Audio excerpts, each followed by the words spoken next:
Hey team, welcome back to the channel. It's Coach Sam from T-Gen Training, and today we're going to go through Nutrition 101. Everybody can get really confused with nutrition. There's a lot going on. There's social media, Instagram, Facebook, your mum's friend, your dog's cat telling you all about what you should be eating and when and how it all kind of works in within your goals. So today we're going to break down energy balance, which is at the basis of the fundamental new food pyramid and order of importance. It's very, very different from the standard triangle where you saw the breads at the bottom and then you kind of got your fruits and vegetables working your way through. This is more about the concepts, and we all start at energy balance. So of the 5 different levels, we have calories in, calories out. We then go into macros, we then go into micros, and then we hit nutrient timing and supplementation. Don't worry, I'm going to explain what all of this means just in a few seconds. So with energy balance, there's a multitude of different factors that all pull together as to how we build the calories that you need in aligned accordance within your goals. Whether you are trying to just fuel yourself to get energy through the day, if you're trying to maybe potentially drop a bit of weight or body fat, or if you're trying to put on some lean muscle, all of these particular goals will dictate what your energy balance and your calories should be. So I guess we better start at the very beginning. Like, what is a calorie? You hear it all the time, calories this, calories that, and I guess before we even put together working out how many calories you need, it's really important for you to actually know what it is. A calorie is pretty much a measure of heat expenditure within the body. I want you to think of your body like a car right now, okay? And pretty much we need petrol to drive the car. You need fuel in the engine. So that's what calories is. You're going to be taking calories in. It is fuel source, and it is a measure of the heat expended from the digestion of these foods within your body.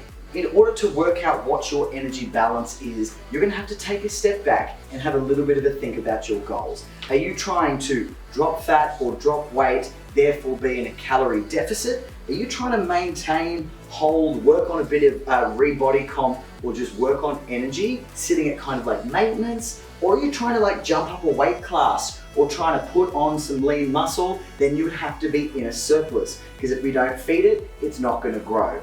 So in order to work out where you kind of need to be, pick one of those 3 first. So once you've got that, it's really important to know exactly where you are right now, okay? And there is a multitude of different calculators that you can grab online that can help you pop in all of that information to give you kind of a base understanding of where your calories should be. But it's really important that you know the factors as to why those calculations come to the way they are and what is involved and how to put it all together. So when working out what your respective energy balance is and your calories in versus calories out, there are 4 main areas that you need to be aware of to understand all of this. Number 1 is your BMR, your base metabolic rate, otherwise known as your kilocalories. So if you were going to sit at home, watch Netflix all day, sit on your butt and just survive, that's the amount of calories that you need to eat within a day. And the factors within that are your lean body mass, what you currently weigh, how much body fat you have, your height, all of that factors in and calculates about 40% of what your calorie target should be.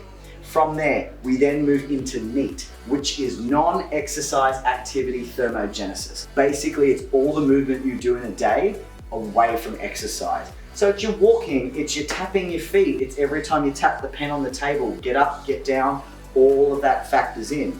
If you're someone that sits at a desk for a long period of time during the day, you're not going to move anywhere near as much as a laborer that's getting up and down scaffolding, moving bricks. Therefore, as you can see, one is going to need a bit more energy than the other. Then we have the thermic effect of food. Some foods burn more calories than others in the digestive process. High protein foods generally have a much higher thermic effect because it costs the body a lot of calorie expenditure in order to break it all down. But then when you look at cruciferous vegetables like your salads, your spinach, your celeries with a lot lower calorie density, that your body just burns through those a lot quicker. Therefore, then you can eat lots and lots and lots of those, okay?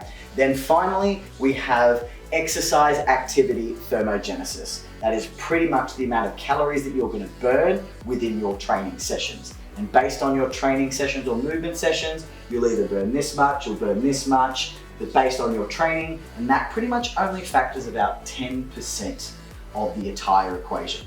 Once you've sat back and calculated all of those bits and pieces in, don't worry, there are formulas to do it all for you. You're not gonna need to sit there with a pen and a paper and kind of work all of that out.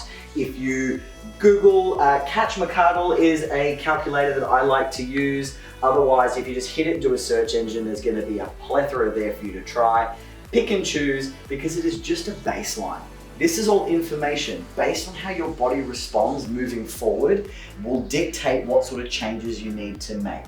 But just start, keep the base, go from there. Come back again, we're gonna talk about the next level up soon, which is macronutrients, getting into your protein, carbs, and fats. So once you know how many calories you need to have, we then need to go up the next level and break it down from there. Otherwise, like, comment any questions below, hit subscribe, and we'll see you soon. Cheers.